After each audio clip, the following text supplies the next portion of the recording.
My name is Jeff. I used to be an engineering consultant at companies like Lockheed Martin. Before that, I dreamed of being a minister, because that's what my dad was. There was something special about taking a room full of strangers and inviting the Spirit to be there. Now I play piano at restaurants. Even though I'm not using words, I'm still acting as a medium, using music as a way to send emotions through the room. I don't really even consider myself a musician. Feels more like going to a party and trying to strike up conversations with people you don't know but would like to. If you want, why don't you come along with me today and I'll show you my secrets for capturing, training, and uniting an audience. So just sit back and let your mind go.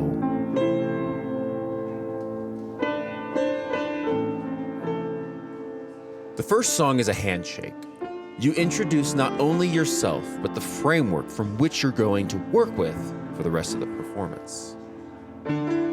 Too many times I score low here when I don't play simple music, or maybe I have something on my mind I need to work out. Right now, I'm kind of running afoul of this rule and reaching into some strange places. But that's okay because we still have a few minutes before the rush comes through the door.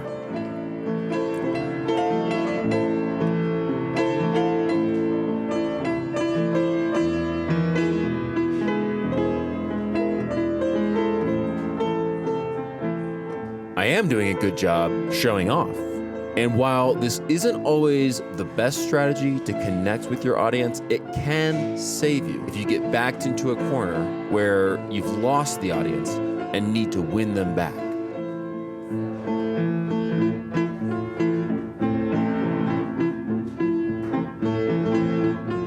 Playing cheap pops can be a good lifeline. Pretty soon, people will show up, and I need to make sure that I'm playing something catchy that strikes their attention.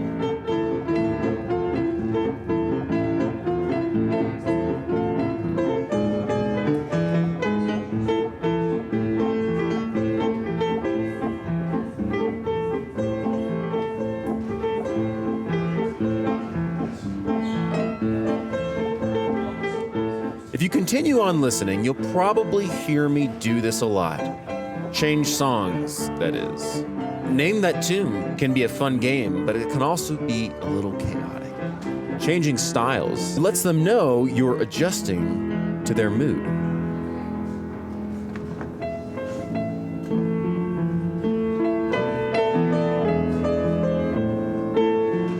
There's different music for each moment in the dining experience. People like to hear upbeat things when being seated. Simple things when focusing and reading the menu, and relaxing things when they finally get served their meal. Establishing competence and owning the room is really the first step. If you nail these points and your audience trusts you, you're ready to move on to stage 2. Here, you can explore different genres and niches to appeal to different segments of your audience. But in order to navigate all of this, it's really important to not get lost in too many objectives at once. That's why, in order to keep your audience happy as you build rapport, you have to navigate being part of the background, stepping back in when there's a lull in the energy of the room.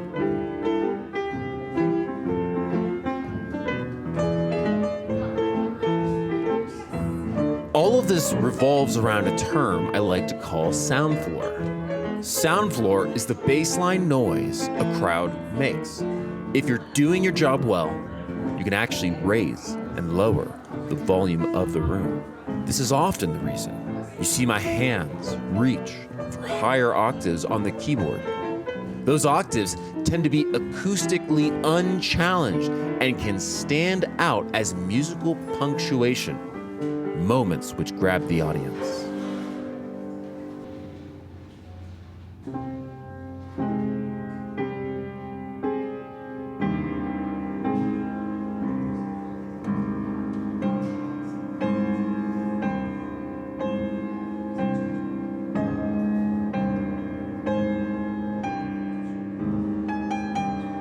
Right there, you are expecting something different. Perhaps the notes of this famous melody.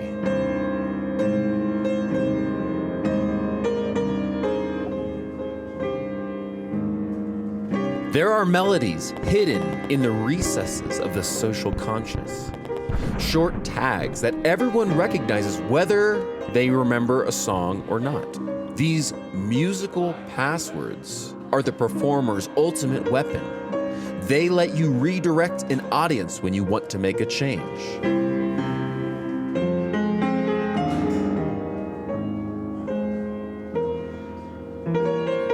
Tags are musical punctuation. Even if the song is not instantly recognizable, good musical tagging acts as grammar, keeping your audience engaged with the phrase you're trying to create. It can be a long process fishing for audience members willing to listen.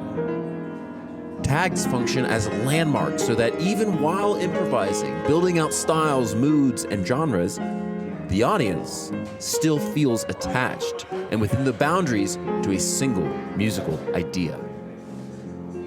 At this moment, I feel like I oversaturated the room, so I'm going to return to some more obvious repertoire.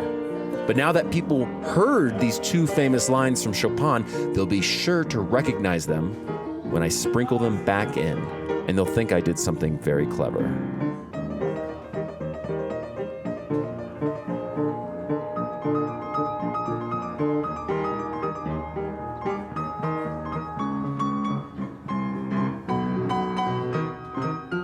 Music is all about expectation. In fact, when you've successfully baited your audience, it really doesn't matter what you do in the middle, as long as they understand you're moving towards an agreed upon ending. That's why the first sequence is so important. Once you've asserted a home base that you can distill into a few key phrases, you can go off exploring with the reassurance that you can yank the and-on chord and pull out of it if you feel the room leaking focus. We're not going to pull that chord yet. In fact, I'm going to take us on another journey.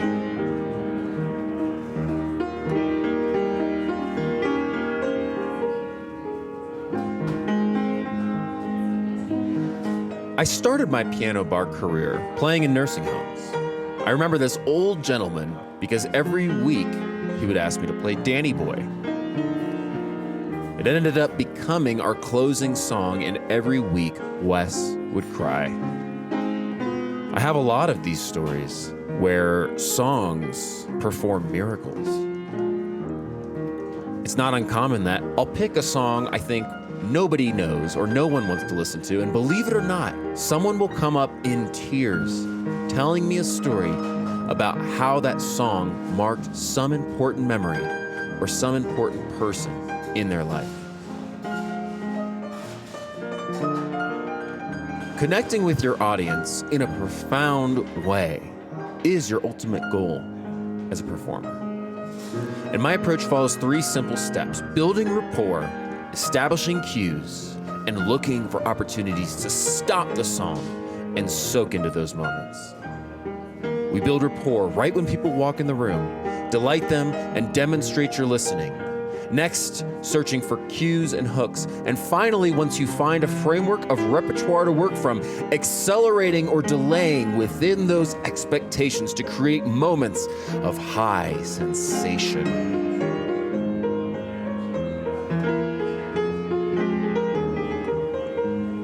Now that we've discussed the psychic and relational components of performance, I want to do a quick breakdown of the music theory that enables me to sight read instantly.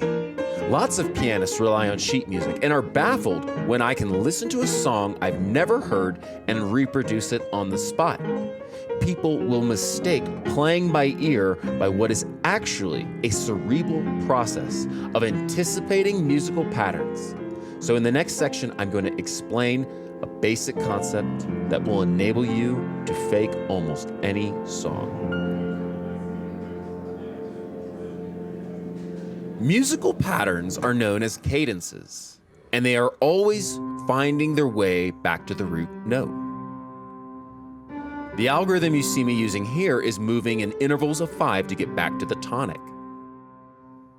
This fundamental algorithm is essentially what's implied when people refer to a key signature. Right now, I'm starting on C.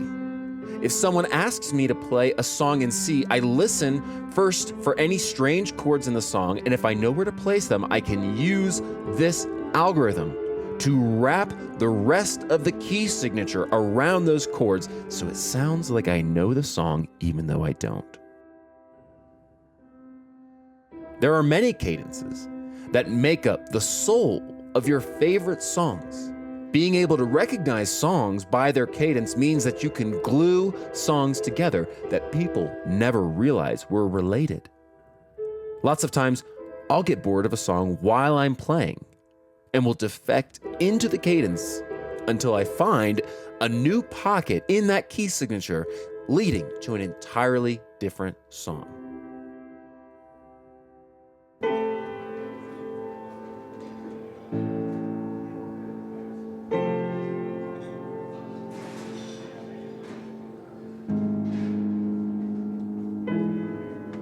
So just to recap what we've talked about.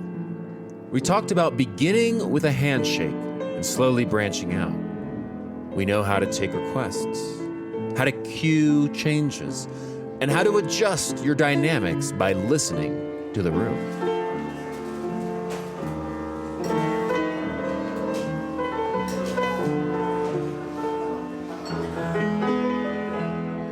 You want to feel like the room is not your audience, but your friend. You want to control and freeze time when you are with this friend.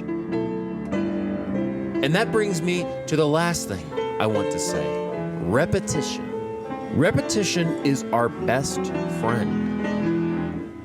We never want to feel like we've wasted a song, or played through it, worked hard to deliver it, nailed all the technical tags, and to miss an opportunity inside to stop, rest, and enjoy your work.